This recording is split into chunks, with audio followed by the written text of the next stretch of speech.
하나님 말씀 함께 나누겠습니다. 마가복음 8장 22절에서 26절입니다. 마가복음 8장 22절에서 26절까지 말씀을 교독하겠습니다.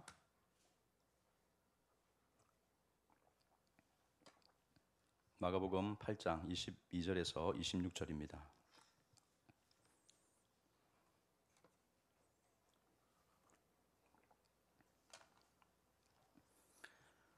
제가 먼저 22절을 읽겠습니다. 벳세다의 이름에 사람들이 맹인 한 사람을 데리고 예수께 나와 손 대시기를 구하거늘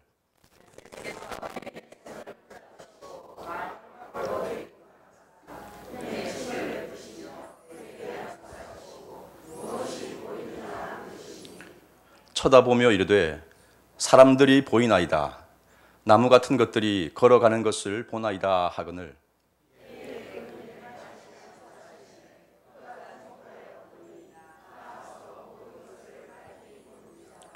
예수께서 그 사람을 집으로 보내시며 이르시되 마을에는 들어가지 말라 하시니라. 아멘.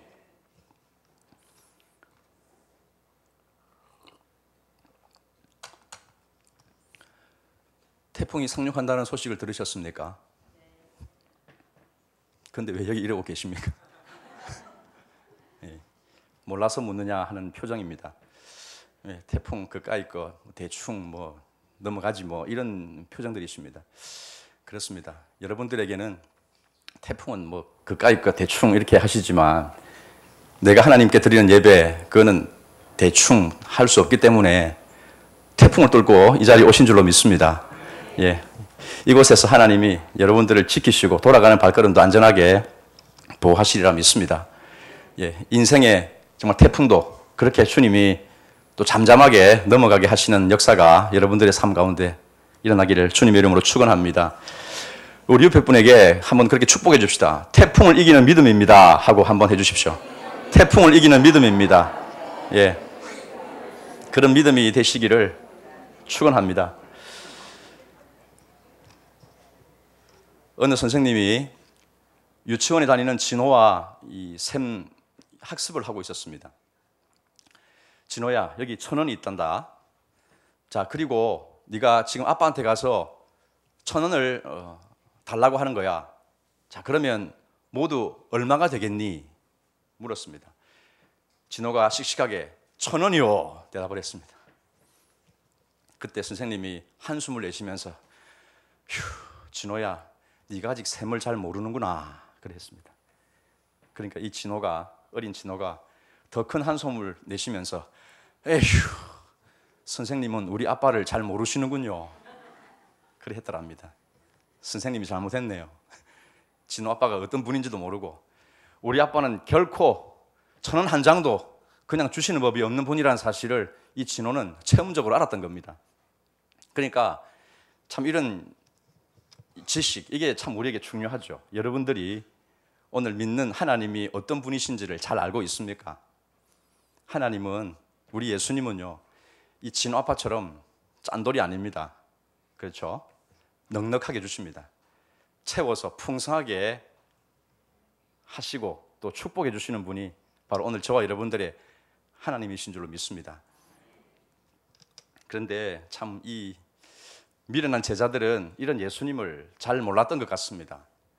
말귀도 잘 못 알아듣고 이 말씀을 들으면 듣는 순간에는 끄덕하는 것 같은데 돌아서면 또 까먹어버리는 이런 제자들의 모습을 오늘 우리가 이제 말씀을 통해서 살펴봅니다. 들은 말씀을 기억하지 못하는 거 우리하고 좀 비슷하지 않습니까? 우리 유전자하고 좀 비슷한 것 같습니다. 여러분 지난 주일날 우리 담임 목사님께서 했었던 설교 내용을 기억하십니까? 몇 분이 끄덕이시는 분이 있습니다.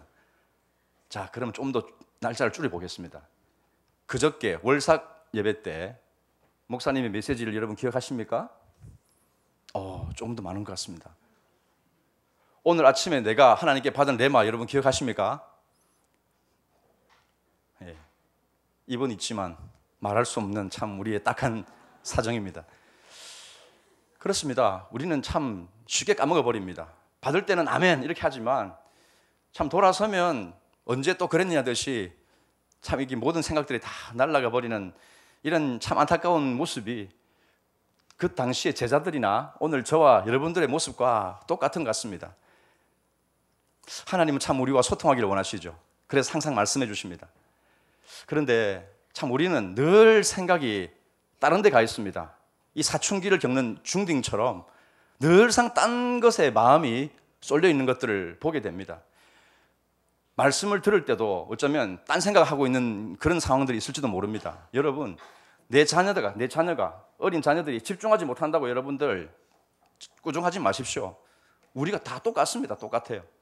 늘 생각이 근심 걱정에 머물러 가지고 하나님이 주시는 이 좋은 약속의 말씀을 내 것으로 주장하지 못하는 게 참 우리들의 참 딱한 모습이라고 생각하는 것이죠. 주님은 오늘도 저와 여러분들에게 말씀하길 원하고 나와 함께 소통하자, 교제하자 그렇게 말씀을 합니다. 여러분들 말씀을 집중하십시오. 우리가 보통 복을 준다 하는 이 말씀을 들으면 잘 듣습니다. 예수 믿으면 밥 먹여주냐, 예수가 밥 먹여주냐 이런 말 하는데 예수가 밥 먹여준다 이렇게 하면 여러분 좋아하죠. 그런데 막 그런 거 말고 뭐 기도하자, 말씀 보자, 하나님께 헌신하자 뭐 이런 얘기들 하면 이제 생각들이 이제 딴 쪽으로 이렇게 막 흘러갑니다. 참 그런데 여러분 저는 소망이 있습니다. 참 내가 믿는 하나님이 어떤 분인가 하니까 이 늘상 돌아서면 까먹고 또 도전했다가 또 무너져 버리는 이런 모습들을 가지고 있는 제자들을 우리 하나님께서 포기하지 아니하신다는 사실이 저는 참 소망이 됩니다. 여러분 믿으십니까? 그분은 우리를 사랑하시죠. 끝까지 우리를 사랑합니다. 돌아서도 또 정신을 차리고 주님 앞에 돌아오게 만드는 이런 은혜들을 우리는 기억하는 것이죠. 그러니까 여러분들 이곳에서 말씀을 듣는 시간이 참으로 복된 것을 여러분 기억하십시오. 돌아서서 까먹을지언정 이 자리에 나와 있다는 사실이 정말 복된 것 아니겠습니까? 여러분들이 왜 이곳에 나와 있습니까? 여러분들의 주님의 사랑하는 제자기 때문에 이 자리에 와 있습니다. 또 세상 근심 걱정 때문에 걱정하지 말아야 될 것들을 걱정하고 걱정한다고 사라지지 않는 걱정을 하는 저희들의 모습이지만 그럼에도 불구하고 이 자리에 우리가 와 있는 이유는 무엇입니까? 주님이 나를 사랑해 주시고 내가 또 주님을 사랑하노라, 내가 주님을 믿노라 하는 이 제자됨을 우리가 인식하기 때문에 이 자리에 와 있는 줄 믿습니다. 그러니까 여러분 이곳에서 여러분들이 주시는 말씀을 들을 때 아멘으로 받는 그 순간에 하나님의 은혜가 있을 줄로 믿습니다. 그 아멘으로 받은 그 말씀이 또 오늘 이 하루를 살아가고 한 주간을 살아가게 만드는 그런 은혜가 되는 줄로 믿습니다. 오늘 말씀을 통해서도 주님이 주시는 그런 말씀을 아멘으로 또 받는 그런 시간 되었으면 좋겠습니다. 오늘 말씀은 예수님이 길을 가시는데 제자들이 따라가는 상황 속에서 이 제자들이 예수님을 어느 정도 알고 있는가 하는 것들을 돌아보게 만드는 말씀이라고 하겠습니다. 자, 본문으로 한번 들어가 보겠습니다. 22절을 읽겠습니다. 22절 함께 시작. 벳세다의 이름에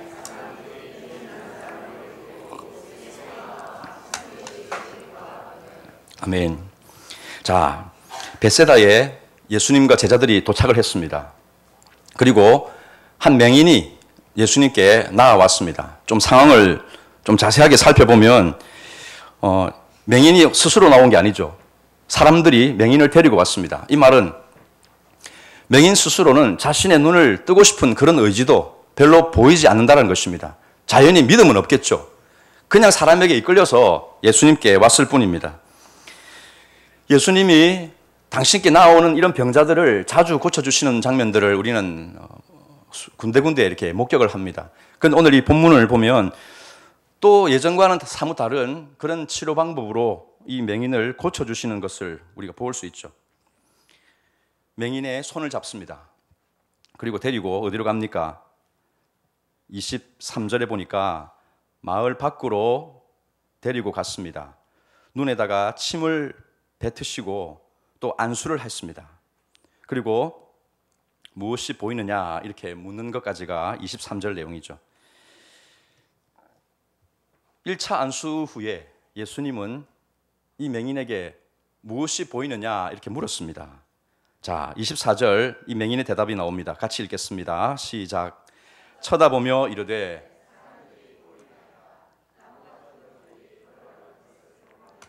하거늘 예수님이 이렇게 안수하셨는데 무엇이 보이느냐 이렇게 물었을 때 사람들이 보입니다 이렇게 했습니다. 눈을 좀 이렇게 뜨고는. 그런데 또 이어서 하는 말이 나무 같은 것들이 걸어가는 것이 보입니다 이랬습니다. 그러니까 이게 사람을 보는 건지 나무를 보는 건지 헷갈리는 상태가 되어진 것이죠. 주님의 이 치료가 말끔하게 해결되지 않았다는 사실을 이 본문에서 이제 보여주고 있습니다. 1차에 한 번에 고쳐지지 않았다는 것을 알 수가 있죠. 그런데 예수님은 이런 상황 속에서도 당황하시지를 않습니다. 그리고 태연하게 또 안수를 하고는 이 맹인을 고쳐주시죠. 25절에 이에 그 눈에 다시 안수하심에 그가 주목하여 보더니 나아서 모든 것을 밝히 보는지라.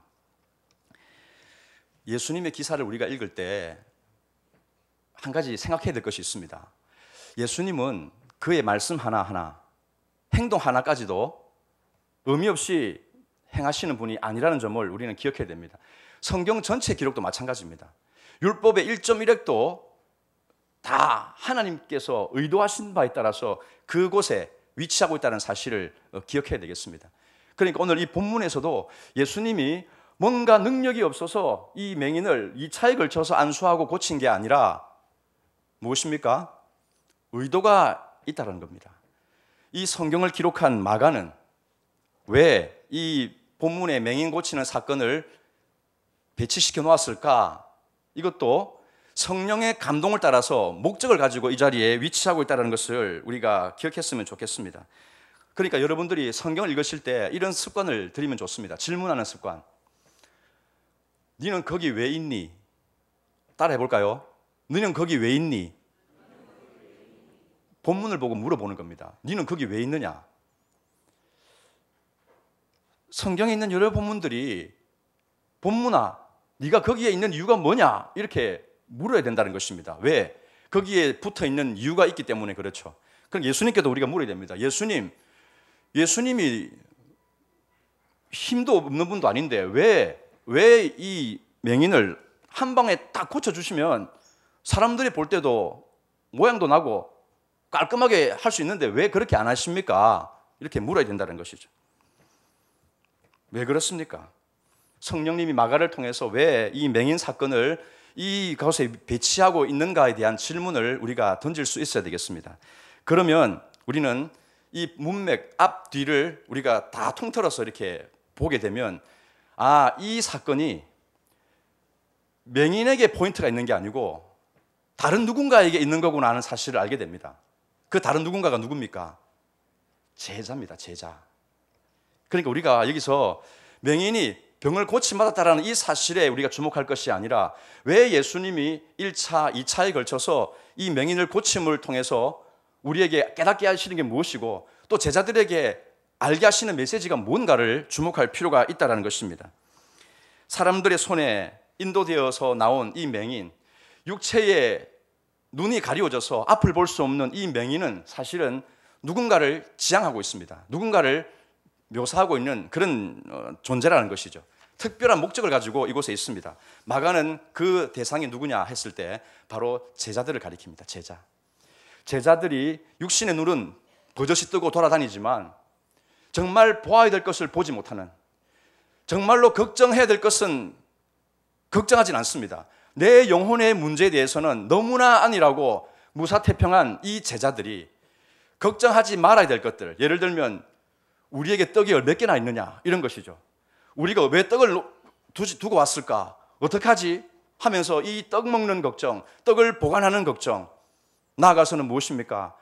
이 뭘 먹지, 뭘 입지, 뭘 사지 하는 이런 아주 일상적인 우리들의 문제를 넘어서 어떻게 하면 성공할 수 있을까? 어떻게 하면 내가 잘 먹고 잘 살 수 있을까? 이런 소위 야망의 세월이라는 드라마를 찍고 있는 여러분들의 모습과도 어쩌면 이것이 비슷하다고 할 수가 있습니다. 앞을 보지 못하는 것이죠.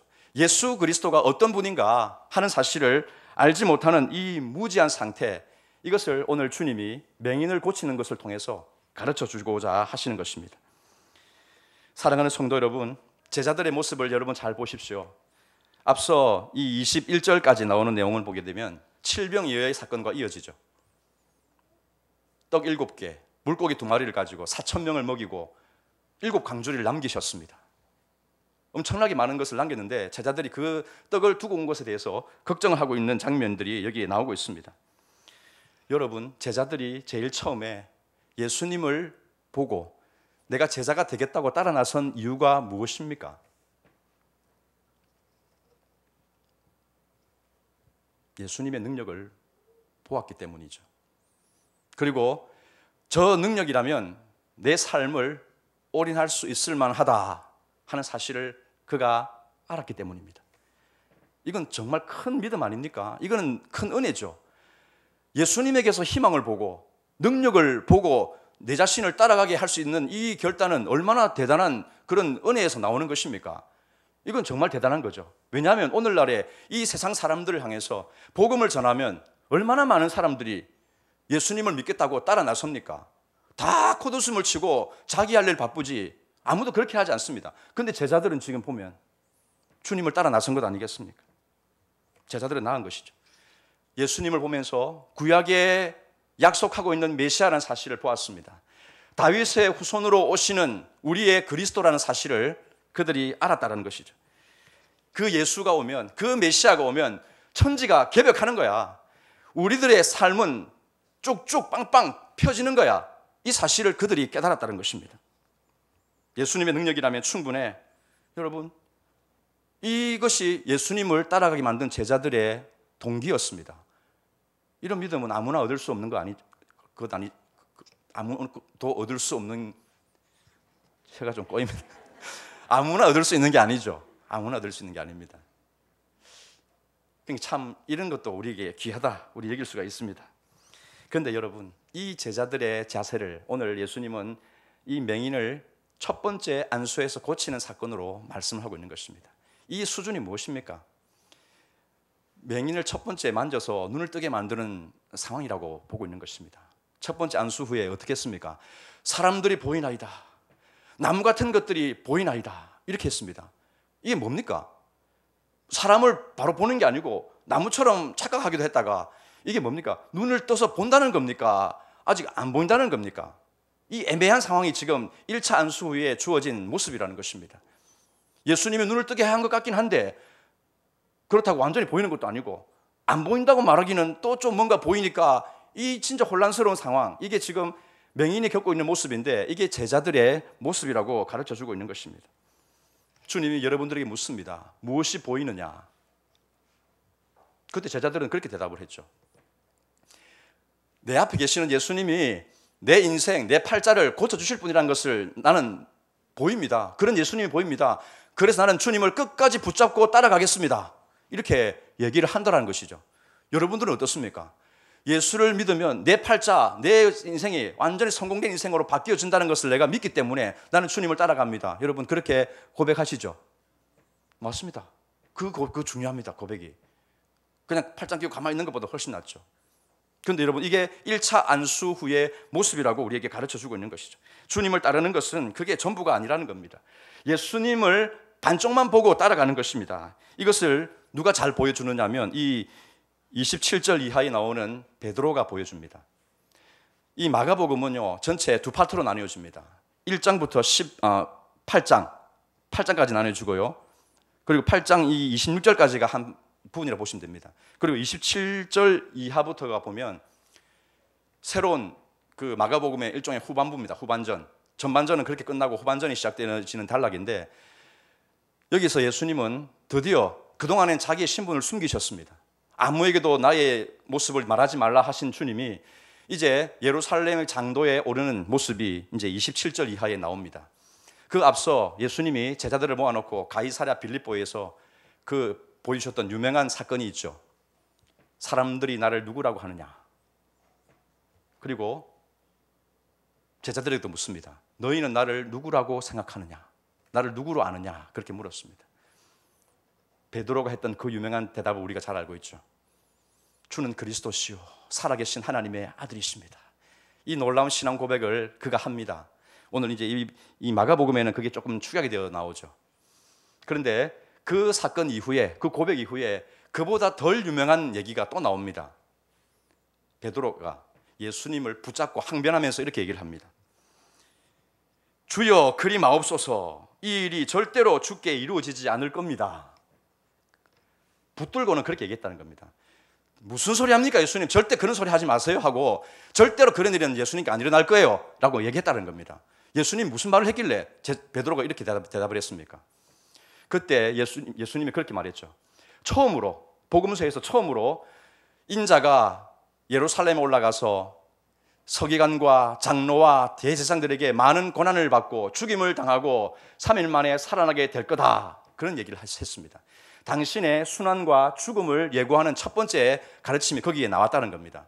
이 얘기를 들으니까 베드로가 발끈했다는 겁니다. 예수님이 죽는다는 얘기를 들었거든요. 그러니까 절대로 못한다고 그렇게 말렸던 것 아니겠습니까? 하나님의 아들이 오셔서 오병이어의 기적을 베푸시고 또 칠병이어의 기적을 베풀어 주셨을 때는 너무나 좋습니다. 그러니까 마음껏 주님을 따라가겠노라고 고백을 하지만, 정작 당국자들의 손에 정말 힘이 없는 자처럼 고통을 당하고 죽임을 당하였을 때는 제자들은 그런 상황을 상상하기도 싫어했다는 겁니다. 끔찍하게도 그것을 싫어했다는 것입니다. 예수님이 보여주시는 참된 메시아상, 마가복음의 전반전에 나오는 기적을 행하시는 메시아, 구약에 약속되어진 그 능력의 메시아, 그것을 볼 때는 제자들이 환호성을 지르지만 후반전으로 들어가면 기가 팍 죽습니다. 주님이 어떤 분인지 진면목을 몰랐기 때문인 것이죠. 맹인이 받은 1차 안수의 상태인 것입니다. 또 한 가지 더 말씀을 드리겠습니다.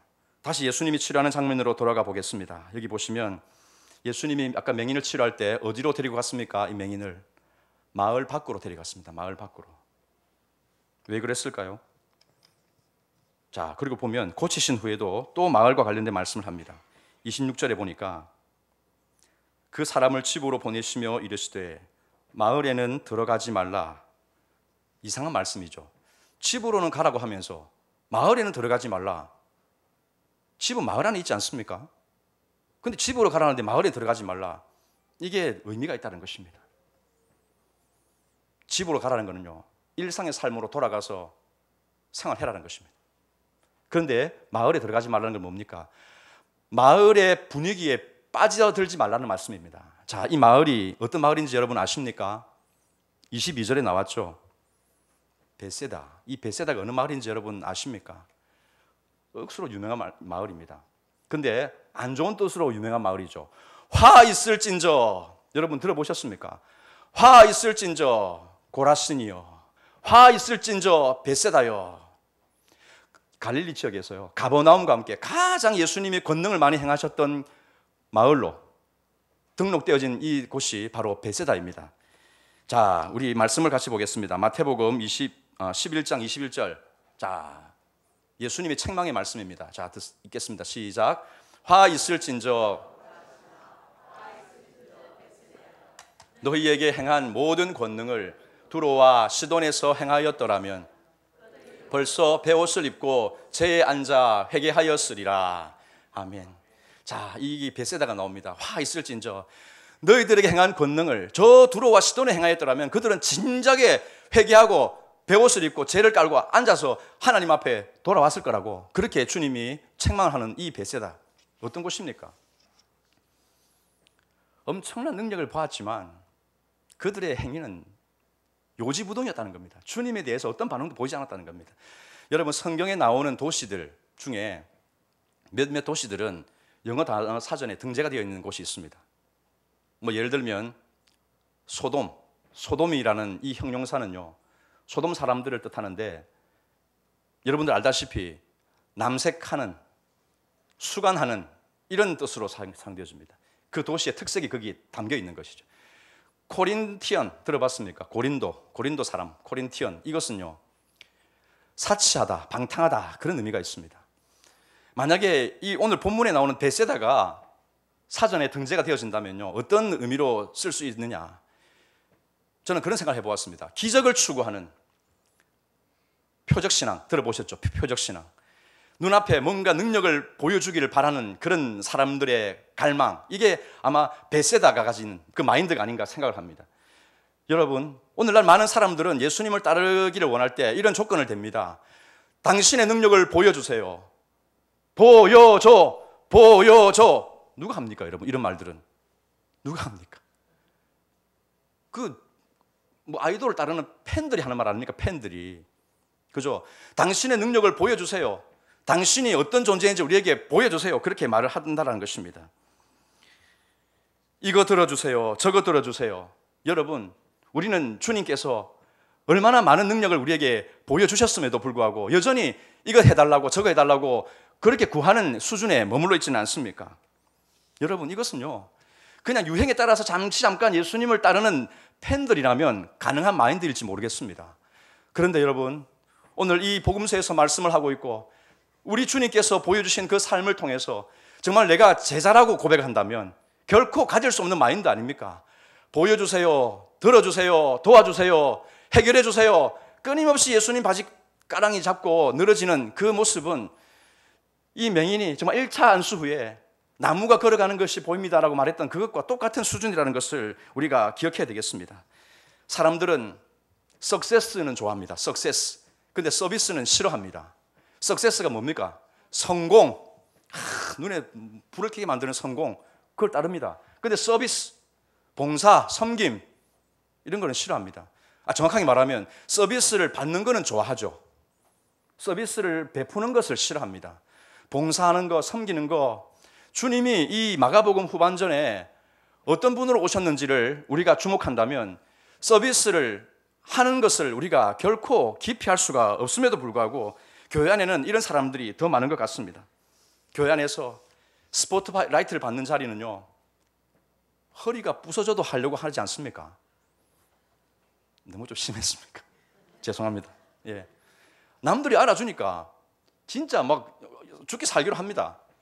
근데 별로 알아주지 못하는 거 있죠. 뭐 해도 뭐 티도 안 나는 이런 일들이 있습니다. 분명히. 남들이 내가 이걸 하는지 안 하는지 그것도 모를 정도로 그렇게 행하는 일들이 있습니다. 그런 거는요, 겸손하게 사양합니다. 겸손하게. 스무스하게 사양합니다. 이것 좀 해주세요 하면 그냥 못합니다 하면 믿음이 없어 보이니까 그렇게 말하지는 않습니다. 그래서 고상한 변명을 대죠. 이런 일이 있어서 못합니다. 저런 일이 있어서 못합니다. 아주 합리적인 변명을 댑니다. 하지만 그 속에는요, 하기 싫다는 겁니다. 누군가 다 주목해 주는 자리, 그런 자리는요, 이런 일 저런 일 다 팽개쳐 두고 안 하겠습니까? 서비스를 베푸는 자리는 그렇게 하기 싫다는 것입니다. 여러분, 이게 오늘 이 맹인이 보여주는 문제에서 우리는 제자들의 문제로 연결해서 볼 수가 있어야 되겠습니다. 사랑하는 성도 여러분, 여러분들은 어떻습니까? 내가 오늘 교회에서 주의 일을 하는 이유가 무엇입니까? 내가 하기 싫지만 이 봉사하는 이유가 무엇입니까? 남들이 알아주지 않아도 하는 이유는 무엇입니까? 이렇게 하면 하나님이 나를 복 주실 거야. 그런 심리가 은연중에 있죠. 내 당대에 복을 받지 못하면 내 자녀대에 내 새끼는 주님께서 복을 주실 거라는 그런 투자 심리가 있으니까 죽도록 하는 거 아닙니까, 여러분? 그런 믿음이 아니고 그냥 주님 보고 한다라고 하시면 여러분들은 참 훌륭한 믿음이십니다. 우리 화평교회는 참 그런 분들이 더 많다고 저는 믿습니다. 예, 이거는 보편적인 이 다른 교회들하고 다 포함해서 제가 드리는 말씀입니다. 이 자리에 여러분 공부하러 혹시 공부하는 우리 청소년들이 있습니까? 우리 이현이가 딱 대표로 와 있는 것 같습니다. 이현이가. 참. 예. 공부를 왜 합니까? 공부를. 공부를 안 하나? 다시 질문하겠습니다. 왜 엄마가 공부해라 자녀들에게 그런 얘기를 합니까? 네 잘되라고 하는 거야. 응? 네 성공하라고 하는 거야. 여러분, 그거 맞습니까? 아닙니다, 여러분. 공부를 해서 뭐 합니까? 쉽게 말하면 남 주려고. 남에게 섬기려고. 하나님을 섬기고 남을 섬기기 위해서 열심히 공부하고 우리의 주어진 일을 감당하는 것 아니겠습니까? 이 목적의식을 우리는 분명히 알아야 됩니다. 예수님이 그걸 우리에게 보여주셨다면 그저 막 성공과 그 번영과 이런 것들을 추구하는 삶이 아니라 정말 내가 주님께서 이것을 기뻐하니까 하기 싫어도 죽도록 하면서 결국 그것을 주님께 다 뱉어내어서 주님이 영광 받으시도록 그 일을 하는 것이 아니겠습니까? 사랑하는 성도 여러분, 오늘날 우리는 예수님을 안다고 하지만 너무나 예수님을 모릅니다. 예수님을 알게 하시는 그분이 누구죠? 성령님. 우리는 성령님을 너무나 모릅니다. 성령님의 자리를 우리는 너무나 도외시하고 우리의 그냥 육신의 생각을 따라서 너무나 민첩하게 움직이는 경향이 있습니다. 성령님께 나아가서 엎드리면서 성령님 지각을 열어주세요. 눈을 열어주세요. 주님 그렇게 기도해야 되는데 우리는 그렇게 기도하는 것은 내가 뭔가 위기에 처할 때만 기도하고 내가 뭔가 잘 될 때만 기도하지 남을 섬기는 능력을 가기 위해서 정말 주님의 십자가의 그 도를 내가 더욱더 깨닫게 하기 위해서 예수 그리스도가 어떤 분이신지를 더 많이 알기 위해서 성령님께 기도하는 적은 별로 없지는 않습니까? 이것이 우리들의 현실인 것입니다. 여러분 오늘 말씀을 듣고 은혜를 받아서 돌아가면 어떻습니까? 또 금방 우리는 잊어버릴 것입니다. 또 금방 성공을 우리가 주장하면서 살아가게 될 것입니다. 하나님이 주시는 축복만을 우리가 추구하면서 살아가게 될 것입니다. 성공의 동아줄을 붙들려고 애를 쓸 것입니다. 여러분 주님의 말씀을 기억하십시오. 26절 말씀에 보면 그 사람을 집으로 보내시며 이르시되 마을에는 들어가지 말라. 여러분 이 말씀을 기억하십시오. 집으로는 돌아가십시오. 태풍을 뚫고 안전하게 주님이 집으로 탁 도착하도록 하실 겁니다. 일상으로 돌아가야 됩니다. 그렇지만 마을에는 들어가지 말라. 베세다의 이 표적을 추구하는 신앙을 따라가지는 말아라. 성공을 보면서 예수님을 따라가는 삶은 내려놓아라. 그렇게 주님께서는 우리에게 말씀하고 있는 것입니다. 예수님이 맹인을 2번에 걸쳐서 안수하시는 이유가 있습니다. 주님의 무능력함 때문이 아닙니다. 그렇죠? 우리야 환우들을 위해서 기도하면 어떻습니까? 정말 목이 터져라고 기도합니다. 부르짖기도 하고 막 허공에 대해서 팔을 막 휘두르면서 기도하기도 합니다. 왜 그렇게 합니까, 여러분? 소나무 그 나무 뿌리를 뽑듯이 여러분들 그렇게 간절히 기도하죠. 왜 그렇게 합니까? 다급한 심정을 주님께 표현하는 것이기도 하지만 또 한 가지는 무엇입니까? 내가 부족하니까, 내가 약하니까 주님 살려달라고 그렇게 기도하는 거 아니겠습니까? 그런데 우리 주님은 그렇게 하진 않습니다. 능력이 없어서 2번에 걸쳐서 야 이거 한번 좀 더 해보자 야 이렇게 하진 않는다는 것입니다. 단번에 한 방에 끝낼 수 있는 분이 그렇게 하시는 이유는 제자들의 영적인 그런 무지 때문입니다. 주님을 바로 알지 못하는 이 모리에 때문에 주님께서는 이것을 우리에게 가르쳐주고 있는 것이죠. 우리는 못합니다. 우리는 또 넘어지고 또 자빠집니다. 그런데 여러분 우리에게 소망이 있지 않습니까? 맹인을 주님이 2번에 걸쳐서 고쳐주셨다는 건 뭡니까? 끝까지 책임져 주신다는 겁니다. 끝까지 우리에게 오셔서 또 눈을 뜨게 해주시고 또 눈이 가려워질 것 같으면 또 눈을 뜨게 해주시고 그래서 점점 주님을 알아가는 그 지식을 쌓아가도록 주님께서 일을 하신다는 사실이 참 우리에게 소망이 되는 줄 믿습니다. 여러분들의 위로는요 이 예수 그리스도의 안수입니다. 믿으십니까? 예, 내가 아무리 몸부림쳐도 되지 않는 일은 주님께서 만져주시고 열어주시면 되어지는 일인 줄로 믿습니다. 여러분들께서 주님의 이 제자들에게 포기하지 않고 끝까지 눈을 열어서 예수님이 어떤 분인가를 완전하게 보여주시는 데까지 일하시는 그 주님이 오늘도 나의 주님이라는 사실을 믿으시기를 축원합니다. 골로새서 2장 2절을 우리 같이 읽겠습니다.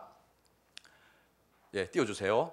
같이 읽습니다. 시작. 이는 그들로 마음의 위안을 받고 풍성함과 하나님의 비밀인 그리스도를 깨닫게 하려 함이니. 아멘. 그리스도를 깨닫게 하려 함이 됐습니다. 3절에 뭐가 나오는지 아십니까? 그 안에는 지혜와 지식의 모든 보화가 감추어져 있느니라. 할렐루야. 예수 그리스도는 그런 분입니다. 내가 그리스도를 반쪽으로만 알면 이 지혜와 지식의 모든 보화를 우리는 건져낼 수가 없을 겁니다. 하지만 주님을 온전히 알게 되면 우리는 그 놀라운 보화를 경험하게 될 줄로 믿습니다. 처음부터 주님을 아는 사람 없습니다. 그리고 예수님에 대한 이해도 한 번에 완성되어지는 경우는 없죠. 여러분들이 하나를 깨달았다고 모든 것을 다 아는 것처럼 결코 선생 노릇 하려고 하지 마십시오. 자만심을 버리십시오. 언제나 나 자신보다 저 사람이 더 낫다라는 이 겸손함을 여러분들이 지켜가십시오. 내 갓난 아이, 어린아이 하나에게서도 나는 배울 것이 있다라는 이 겸손한 자세를 여러분들이 가지셔야 비로소 예수 그리스도의 마음에 합당한 모습으로 자라가게 될 줄 믿습니다. 여러분, 예수님을 아는 지식에 자라가야 됩니다. 어디까지 자라가야 됩니까, 여러분? 기적을 구하고 기적을 경험하는 그 지식에서 머무르는 수준이 아니고 십자가까지 자라가야 됩니다. 십자가까지. 십자가 앞에까지가 아니고 십자가에 못 박히는 그 자리에까지 주님께서는 나아가라고 말씀을 합니다. 여러분, 복음의 핵심인 이 십자가의 의미를 여러분들 아십니까? 저는 옛날에 한때 십자가가 나에게 구원을 주시는 영광스럽고 복스러운 징표라고만 여겼습니다. 청년 시절에 제가 모친을 따라서 우리 부산 화평교회를 만나게 되었고 창원에도 교회가 세워졌었습니다. 그 초창기 때 저희 모친이 꿈을 꿨는데 저한테 한 가지 이야기를 해주셨습니다. 십자가가 정말 찬란하게 빛나는데 그 십자가가 당신의 이 가슴 속에 팍 들어가 꽂히더라는 거죠. 이게 뭐겠냐 이렇게 물어봅니다. 그래서 저는 그건 줄 알았습니다. 십자가가, 내가 알고 있는 그 십자가는 영광스러운 것이고 나를 구원으로 만들어주시는 십자가고 존귀하게 만들어주시는 거였으니까 와, 그건 좋은 것 같은데요, 이렇게 얘기를 했습니다. 그리고 양산에 그 화목농장이 세워지기 전에 그 마을에 수양관이 있을 때였습니다. 그때 이제 그 수양관이 있을 때 제가 우리 교회 권사님께 그거를 물었습니다. 아마 그 모친께서 권사님께 그 꿈 얘기를 한번 하셨던 걸로 기억하는데 권사님은 기억을 잘 못하실지 모르겠습니다. 그리고 권사님이 그 얘기를 듣고 저한테 이렇게 그 얘기를 이제 해줍니다. 이 꿈이 어떤 뜻한 터냐라고 물었습니다. 그래서 저는 제가 알고 있는 그 얘기를 그대로 해줬죠. 그거는 하나님께서 존귀하게 만들어주시는, 그러니까 이게 뭔가 영광스러운 그런 의미가 있는 것 같습니다. 그런데 권사님은 그렇게 얘기를 안 했습니다. 십자가는 죽는 거라고 얘기했습니다. 죽는 거. 죽음, 자기 부인, 고난의 길. 저는 그때 그 대화를 하면서 믿음에 대해서 다시 한 번 더 이렇게 뭔가 내가 새롭게 깨달아지는 그런 경험을 하였습니다. 물론 십자가에 죽음이 있고 고난이 있고 그런 것이 있다는 걸 모르는 바는 아니었지만 그렇게 대화를 하면서 뭔가 내 속에 십자가는 영광이 있기 전에 자기 부인이 있어야 되는 거구나. 내가 죽음에 넘겨주는 삶이 있을 때 비로소 부활의 영광이 찾아오라는 것이 새롭게 내 안에 깨달아지는 경험을 하게 되었습니다. 자아가 죽는 경험, 우리 교회가 그렇게 강조하는 것 아닙니까? 자아를 십자가에 못 박는 것, 이 옛 자아를 부정하는 것, 얼마나 우리가 많이 들어왔습니까? 그래서 제가 믿음이 아마 거기서 한 단계 더 성장하는 그런 계기가 되었다고 생각하는데 오늘 예수님이 우리에게 보여주는 것이 똑같습니다. 주님은 영광을 말하기 전에 십자가에 못 박혀서 힘없이 죽으시는 그런 메시아, 고난당하시는 메시아로 우리에게 보여주고 있다는 것입니다. 오늘 주님이 여러분들에게 질문하지 않습니까? 너희는 나를 누구라고 하느냐? 네가 있는 그 자리에서 지금 나를 어떻게 보고 있느냐? 내가 누구로 보이느냐? 내가 여전히 너에게 밥을 먹여주는 존재냐? 병을 고쳐주는 존재냐? 너는 왜 나를 따르느냐? 너는 지금 어디에 있느냐? 질문한 것 같지 않습니까? 여러분, 우리가 주님 앞에 대답을 해야 되죠. 제자들처럼 대답을 해야 됩니다. 여러분들의 눈이 뜨여졌다면, 믿음이 있다면 너희는 나를 누구로 보느냐? 내가 어떤 존재로 보이느냐 했을 때 솔직하게 대답을 해야 됩니다. 솔직하게. 예수님은 당신의 살과 피를 먹고 네가 살아라 그렇게 말씀하지 않습니까? 나를 먹고 네가 살아라. 그러면 그렇게 산 성도들은 어떻게 해야 됩니까? 주님의 교회를 위해서, 또 내가 사랑하는 이런 형제들을 위해서, 이 교회를 넘어서 이웃을 향해서 이 주님의 살을 먹고 피를 마시는 자처럼 이제 내가 살과 피를 나눠주는 자가 되어야 되지 않습니까? 이게 자기 부인입니다. 팬이라고 하면 결코 그렇게 할 필요가 없습니다. 그냥 나는 예수 대충 믿다가 그냥 살래요 이렇게 하는 사람은 아무런 그런 말씀이 의미가 없습니다. 하지만 여러분들이 제자라고 한다면, 제자의 정체성을 가지고 있다면 여러분들은 끊임없이 나를 십자가에 넘겨주는 삶을 살아야 됩니다. 자기 부인의 그런 길을 결코 포기해서는 안 되는 것입니다. 여전히 내 눈이 가려져 있습니까? 그러면 주님 앞에 나와서 또 엎드려야 되죠. 여전히 내가 욕심이 가득합니다. 내가 낮은 자리에 들어가기보다는 언제나 사람들에게 인정받는 자리, 사람들에게 대접받는 자리에 있으려고 하는 이런 심성이 내 속에 있습니다. 이런 죄악된 모습을 주님 앞에 또 회개하고 자복합니다. 눈을 열어주세요. 눈을 뜨게 해주세요. 우린 그렇게 기도해야 되지 않습니까? 사랑하는 성도 여러분, 여러분들이 지금 어느 자리에 있습니까? 여전히 맹인이 그 한 번 안수를 받고 나무인지 사람인지 분간이 안 되는, 눈이 떠서 보이는 건지 안 보이는 건지 헷갈리는 그런 모습에 여러분들 머물러 있지는 않습니까? 영적인 세계를 말하고 있는 것입니다. 주님이 우리에게 보여주시는 이 놀라운 세계, 하나님 나라, 여러분 그것이 바라봐지십니까? 그 영광된 세계는 어떻게 우리에게 주어지는 것입니까? 내가 깨어져야 보이는 것이죠. 내 가려워진 눈은 욕심이 내 속에서 떨어져 나가야 보이는 것입니다. 내가 그렇게 움켜쥐고 왔던 성공이라는 그 이름으로 정말 내가 포기할 수 없었던, 내가 지켜야 될 것들이 너무나 많은 이 상황에서 그런 것들을 하나씩 하나씩 내려놓아야 비로소 주님이 만져주시는 두 번째 안수를 통해서 주목하여 보더니 밝히 보이는지라, 그렇게 되는 것 아니겠습니까? 여러분, 세상을 여러분 정확하게 직시하고 있습니까? 이 세상의 종말이 보이십니까? 다시 오실 예수 그리스도의 그 영광스러운 재림이 여러분들 그려지십니까? 언제부터인가 우리는 그것을 잊어버리고 살아가죠. 우리는 잃어버리고 살아갑니다. 앞 못 보는 맹인처럼, 그냥 잘 보이지도 않으면서 보는 것처럼 그렇게 당당하게, 그렇게 구원의 확신을 가지고 여러분 살아가고 있지 않습니까? 결코 만족해서는 안 됩니다. 결코 그것을 안주해서는 안 됩니다. 여러분, 주님은 우리에게 걱정하지 말아야 될 것을 걱정하라고 절대 말하지 않습니다. 왜요? 그건 걱정한다고 뭐 되어지는 것도 아니거든요. 그런데 정말로 걱정해야 될 너의 영혼에 대해서 걱정하고 안일한 태도를 점검하라고 말씀을 합니다. 무엇이 보이느냐고 말씀을 할 때 내가 주님이 밝히 보입니다. 주님이 그 기적을 베푸시는 메시아의 수준을 넘어서 우리에게 고난을 보여주신, 고난의 본을 보여주시고 십자가로 이 모든 세상을 구원해 주신 그 놀라운 그리스도의 그런 생명을 저는 봅니다. 여러분, 우리가 그렇게 고백하며 나가야 될 줄로 믿습니다. 사랑하는 성도 여러분, 말씀을 마치겠습니다. 이 맹인이 지금 눈을 떴습니다.